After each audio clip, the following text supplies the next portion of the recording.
الصلاۃ والسلام علیکہ یا رسول اللہ وعلی آلکہ و اصحابکہ یا حبیب اللہ۔ یہ سلیمان علیہ السلام کا ذکر ہے، وہ داؤد علیہ السلام کے وارث تھے، بیٹے تھے، اور انہیں پرندوں کی بولیاں سکھائی گئیں۔ جنات اور انسانوں کے لشکر کا ایک فوجی ڈسپلن کے ساتھ ان کے پاس حاضر رہتے تھے۔ وہ جو ان کا لشکر تھا نا، اس میں انسان بھی تھے، جن بھی تھے، اور اس کے اندر پرندے بھی تھے۔ جو ان کا لشکر تھا وہ ہمیشہ ان کے پاس رہتے تھے۔ حضرت سلیمان علیہ السلام گزر رہے تھے تو ایک مقام سے آپ گزرے جہاں چیونٹیاں بڑی کثرت کے ساتھ تھیں۔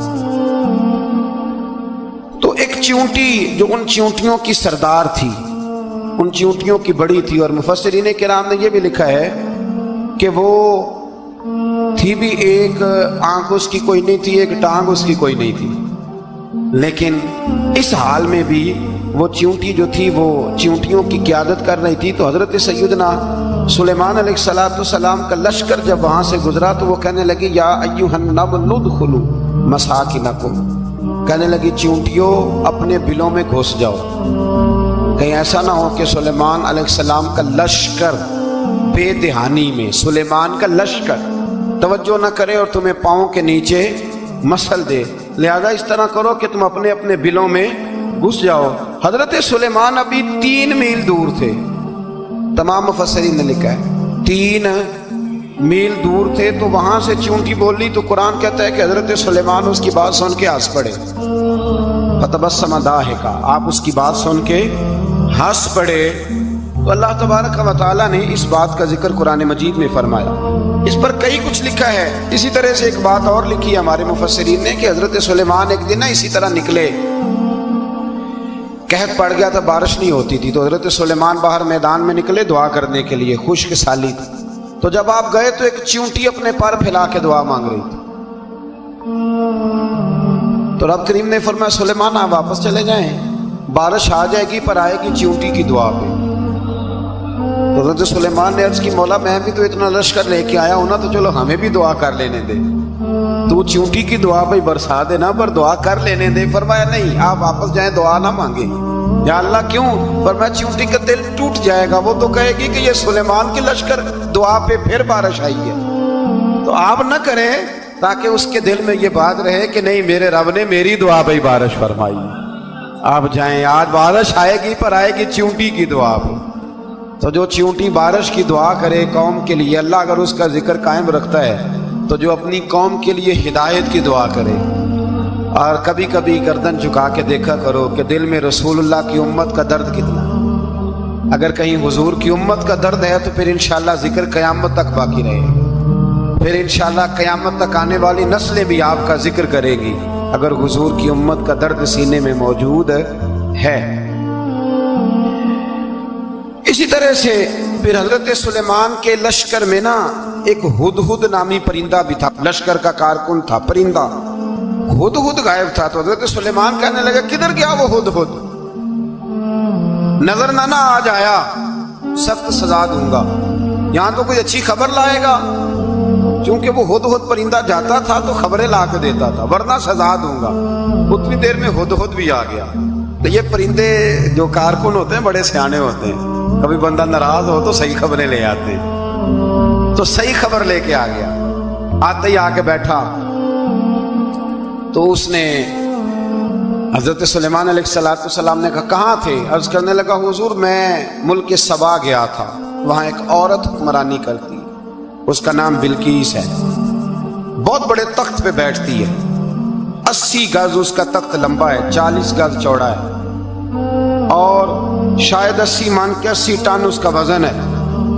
تو حضور وہ سورج کو پوچھتے ہیں، حضرت سلیمان نے فوراً خط لکھا، فرمایا جا کے اسے میرا خط دے دو کہ یہاں تو کلمہ پڑھ کے ہماری فرما بردار بن جائے ورنہ تیار ہو جائے، جو اللہ کے غیر کو پوچھتے ہیں ہم ان کے خلاف جنگ کریں گے۔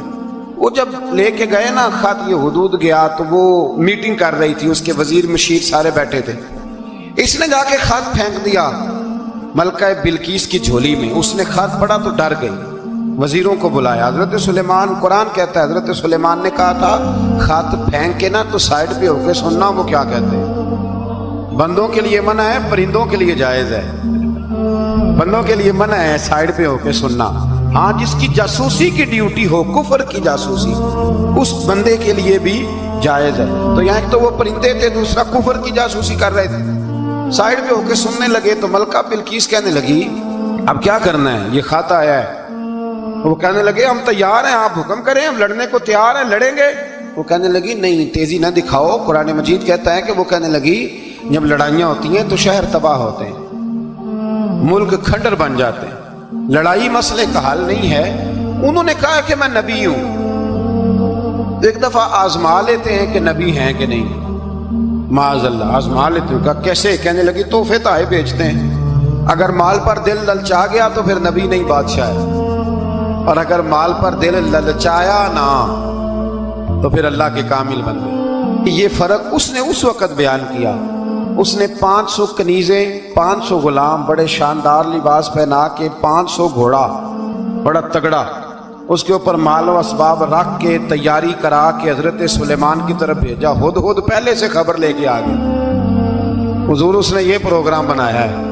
وہ جب آیا سارا کچھ تو حضرت سلیمان دیکھ کے جلال میں آ گئے، فرمانے لگے اسے جا کے کہہ دو تو مجھے کیا تحفے بھیجے گی، میرے رب نے مجھے مالا مال فرمایا ہوا ہے، نے مالا مال کیا میرے مالک نے، جا اسے جا کے کہہ تو کیا تحفے دے گی۔ جب رب دیتا ہے تو پھر کوئی کمی نہ وہ نہیں چھوڑتا۔ بندے کیا دے سکتے ہیں، بندے تو بیچارے 10 دے کے تو 10 دن ان کی آنکھیں نہیں کھلتی۔ فرمایا مجھے اللہ نے جو دیا ہے کیا بات ہے اس کے دینے کی، تو فرمایا اسے کہو یا فرما بردار ہو کے آ جائے یا جنگ کے لیے تیار ہو جائے، ہم اسے اس کے شہر سے ذلیل کر کے نکال دیں گے۔ اس نے جا کے جب پیغام دیا تو اور ان لوگوں نے بھی آ کے بتایا کہ وہاں تو ہم عجیب منظر دیکھ کے آئے ہیں کہ جانور بھی ہاتھ باندھے کھڑے ہیں، وہاں تو جنات، سرکش جنات کھڑے، وہ بادشاہ نہیں وہ نبی ہیں۔ وہ جو 500 غلام اور 500 کنیزیں گئی تھی، حوال سنایا آ کے۔ تو ملکہ بلقیس نے پھر خط لکھا کہ میں فرما بردار ہو کے آ رہی ہوں۔ مانا کیا ہے، میں کلمہ پڑھنے کے لیے آ رہی ہوں۔ تو حضرت سلیمان نے کہا بھئی اب اس طرح کرو، ذرا فرش بچھاؤ۔ انہوں نے فرش بچھایا، اس طرح کا کہ اوپر فرش تھا، نیچے مچھلیاں تیر رہی، لگ رہا تھا دریا ہے۔ ڈیوٹی لگا دی، جنات نے بچھا دیا۔ ادھر حضرت سیدنا سلیمان فرمانے لگے اب چونکہ مان کے آ رہی ہے تو اسے اپنی نبوت کی علامتیں بھی دکھانی ہیں۔ اس نے تخت بڑا شاندار بنوایا تھا، اور خواتین میں جو عادتیں خواتین والی ہوتی ہیں وہ جاتی نہیں۔ وہ 7 کمروں میں پیچھے اپنا تخت رکھ کے تو 7 دروازے بند کر کے آئی۔ اس زمانے میں ایک رواج تھا، وہ زلیخا نے بھی 7 دروازے مکفل کے، ایک رواج تھا، ایک کمرہ، پھر کمرے کے پیچھے کمرہ، پھر اس کے پیچھے کمرہ، پھر اس کے پیچھے کمرہ، اور اس کو بڑے موٹے تالے لگائے جاتے تھے۔ اور فلسفہ یہ تھا کہ ایک تالا توڑے گا کوئی تو جب تک سپاہی آ جائیں گے، اور اگر اس کے توڑنے تک نہ آئے تو دوسرے کے توڑنے تک آ جائیں گے، اور اس کے توڑنے تک نہ آئے تو 7ویں تک تو آئے جائیں گے۔ یہ ان لوگوں کا نفسیاتی معاملہ تھا، سوچ تھی۔ 7 کمروں میں مکفل کر کے وہ نکلی تو حضرت سلیمان علیہ السلام کہنے لگے بھئی مجھے اس کا تخت چاہیے اس کے آنے سے پہلے، اس کے آنے سے۔ اس واقعے کی کیا ضرورت تھی قرآن پاک میں، یہ کیا حاجت تھی، یہ تخت والی ساری بات قرآن نے کیوں بیان کی؟ پوچھیں آپ اپنے دل سے بھی اور انکار کرنے والے منکرین سے بھی، اس کی کیا ضرورت تھی؟ وہ جو کہتے ہیں جی ولی کی کرامت کی کیا ضرورت ہے، سیدھی سیدھی نماز پڑھو، روزہ رکھو، حج کرو، زکوٰۃ دو، تو پوچھو ان سے ایک سورت نمل کے اندر اس ساری تفصیل کی کیا ضرورت تھی؟ ختم ہو گئی جب وہ کلمہ جو پڑھ رہی ہے، تو پھر اس سارے واقعے کو رب کیوں بیان فرماتا ہے؟ حضرت سیدنا سلیمان فرمانے لگے تخت چاہیے، اور چاہیے اس کے آنے سے پہلے۔ قال عفریت من الجن، جنوں میں سے ایک بہت بڑا جن بولا، کہنے لگا حضور آپ کا یہ تخت برخاست ہونے سے پہلے لے آؤں گا۔ یہ جو آپ میٹنگ کر رہے ہیں نا، یا آپ فیصلے ختم، کچھ نے لکھا صبح سے شام تک میٹنگ ہوتی ہے اور اس کو آنے میں پتہ نہیں کتنے دن لگیں گے، تو میں یہ برخاست ہونے سے پہلے، اور کچھ نے کہہ دیا آپ شرط کیوں لگاتے ہیں کہ صبح سے شام تک ہوتی؟ اس جن نے کہا دیا آپ 10 منٹ میں فارغ ہو جائیں، آپ فارغ ہوں گے تو تخت آ جائے گا۔ مفسرین نے لکھا ہے کہ جب قرآن کہتا ہے کہ اس نے کہا کہ آپ کے فارغ ہونے سے پہلے، تو اس کا مطلب ہے کہ جب آپ اٹھیں گے، یہ جگہ خالی کر دیں گے تو تخت یہاں کیویں ہزاروں میل کا فاصلہ ہے، آ جائے گا، پر